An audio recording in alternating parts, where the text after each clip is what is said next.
YouTube, what's going on? Welcome back to another episode of Throne and Liberty. In this episode, we're going to go ahead and go over the patch notes for the Korean version. Why we're going to go over that is because it most likely is going to be very similar, if not exactly the same, to the patch notes we'll be getting in a couple days. And there is some important information relating to the runes and the spear. If you're thinking of dropping the runes, or if you're thinking of stopping playing the game because the rune grind's too bad, well, they're going to be buffing the heck out of the spear, and they're going to be making farming runes a lot easier. Now, I'm going to start talking over the runes, then we'll go ahead and go into the rest of the patch notes. Now, the rune system right now is really lame. The only way you can really farm it is by doing dimension trials, and honestly, I haven't even been bothering with that because it's really boring. I don't want to farm the same exact dungeon that I've been farming in tier 2. I don't even, there's no way I can do all that. It's way too much dungeon farming, and it just gets boring. It gets tiring and boring. So I'm very happy that they're going to be adding in Abyssal Contract Token farm will be now able to drop runes. So what does that mean? That means if you guys are planning on using your Abyssal Contract Tokens, don't. Save them until Thursday.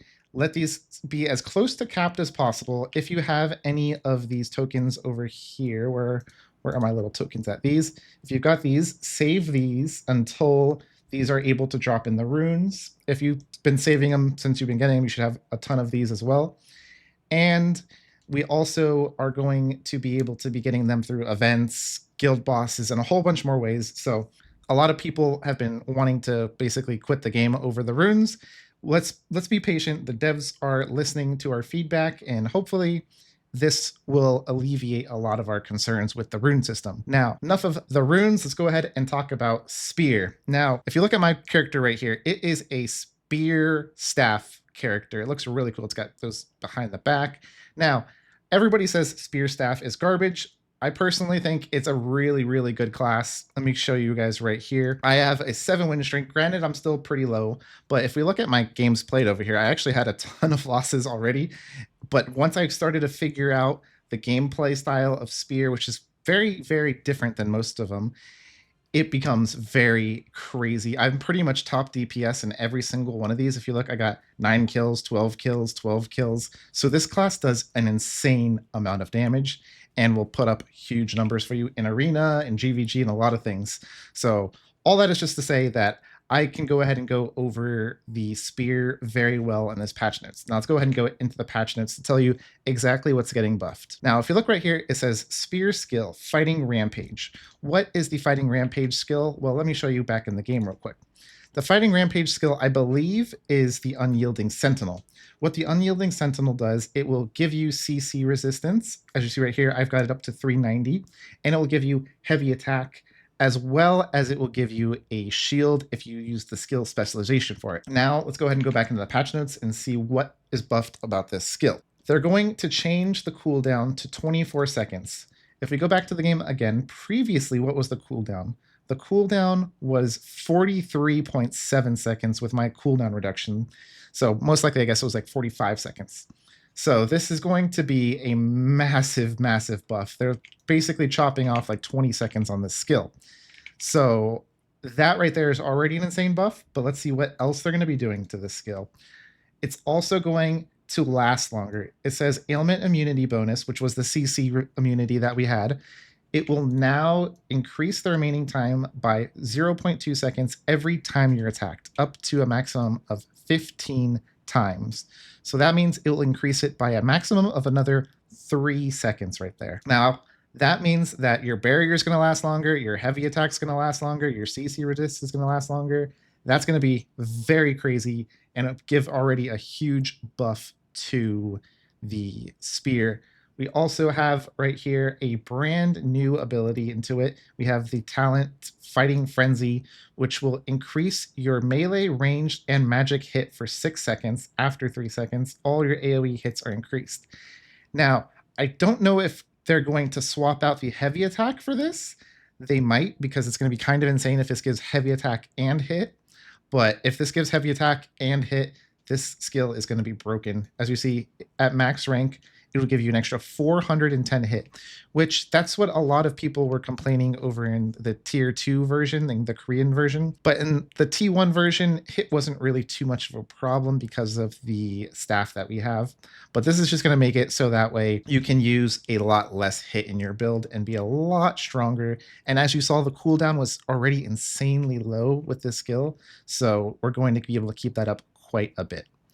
Now, the next skill that was buffed right here is Preparedness. It says added bonus evasion for 3 seconds when using skills that reposition you.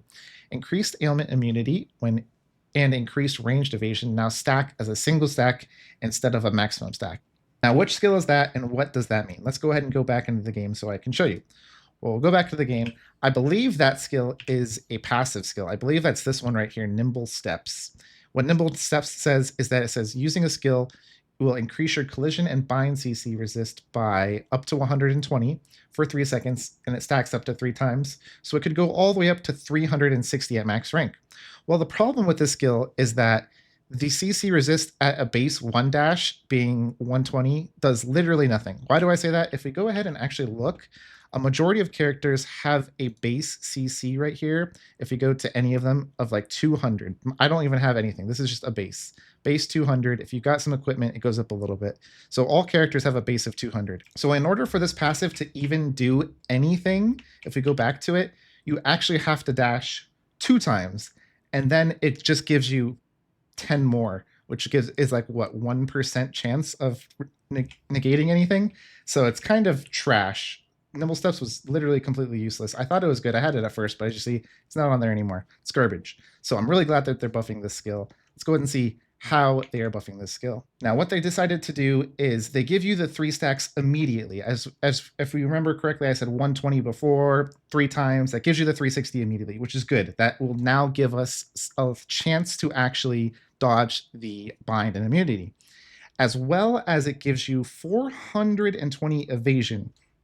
Now, if you are a dagger player, a dagger spear, this is actually going to be crazy because you can stack this with the dagger passive to get insane levels of range invasion.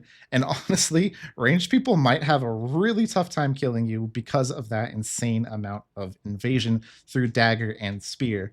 So I don't know, maybe that's their intention, is to make spear a hard counter to bow. That might be the case judging from this skill right here.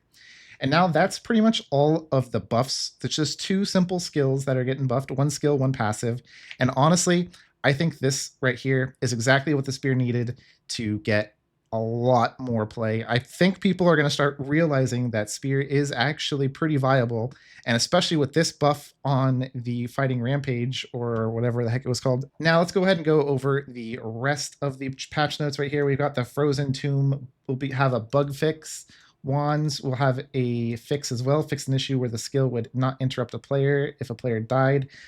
I don't know if they're going to fix the curse bug. I thought people were complaining that there was a curse bug in there, but anyways, what else we have? Increase the maximum value of abyssal points. That's what I went over in the beginning. That should be going up to 40,000. Significantly increase the rune rewards. Again, you can receive it through world bosses, through the abyssal contract tokens, all those kinds of things now. So it should make it a lot easier for you guys to farm runes. Honestly, I recommend, if you're getting a little burned out in the game, just take a couple days off, wait till Thursday once this patch drops, and then start your rune grind. Or at the very least, just do whatever you find most fun. Don't worry about farming the runes. Wait till Thursday and start farming runes then. Now we also have the tree right here is going to be repositioned a little bit. What else do we have? Yes, the 20,000 is going up to 40,000. We went over all of that. We've got the runes right here. As you see, it says Abyssal Dungeons, Regional Events, Field Bosses, Guild Raids that are level 50 and above. Now, one interesting change is to Sarduma Island right here. Now it's going to give you a token selection chest, which will let you decide if you want to get dungeon tokens for Tier 1 or for Tier 2. I don't know why you would pick Tier 1. Maybe because you can farm it faster. Honestly, it might actually be kind of worth getting the Dimension Tokens ones for that. But now you have the ability to choose if you want to farm Tier 1 dungeons or Tier 2 dungeons when you grab those chests. Now, what else do we have right here? We have the respawn time, a few little bug changes and quality of lives, and that's pretty much it. We got a few things specifically for the Korean server. Now, this arena vendor we already have in our server, it drops green runes. And yeah, that's pretty much it for the Korean patch notes. But one last thing that I want to go over as a little tip for those of you who stuck around till the end of the video, I just want to go ahead and say when you're farming your runes, this is just a slight little rune tip right here. The gray runes, as you see, can only go up to level 20. The green runes can go up to level 40, and the blue runes can go up to level 60.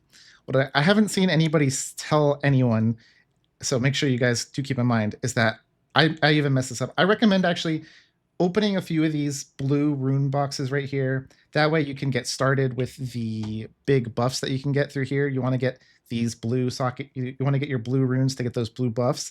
Once you got all of your blue runes and all of your sockets, you get massive buffs. I recommend stop opening your blues after that and save all of them until later in the game, because eventually you're not going to be able to get grays to go higher than level 20. You're not going to be able to get greens to go higher than 20, and you're going to only be able to get blues from level 40 and above. So what does that mean? That means just simply go over here, save your rune selection chests from here, save your rune selection chests from, where is it, your weeklies, and don't use any of these until all of your runes are at least 20. I would recommend maybe as far as 40, but 20 at the bare minimum. Try to save these as much as possible, because farming gray runes should be a lot faster very soon. So you're going to want to save these to start farming the greens and the blues a lot faster. That's just a little tip I wanted to throw in at the end of the video. For those of you who stuck around, I might go ahead and make a full-on rune guide if you guys are still struggling with runes. I know there's a bunch of videos already made on that, so I haven't really went over that too much. But let me know down in the comments below. What do you guys think? Let me know, those of you who have been testing out spear and staff, are you guys enjoying that? If you guys want, I can go ahead and go over a PvE guide, make a max roll guide, do all that good stuff if you want to. And that's all I got for you guys. I'll see you in the next one. Thanks for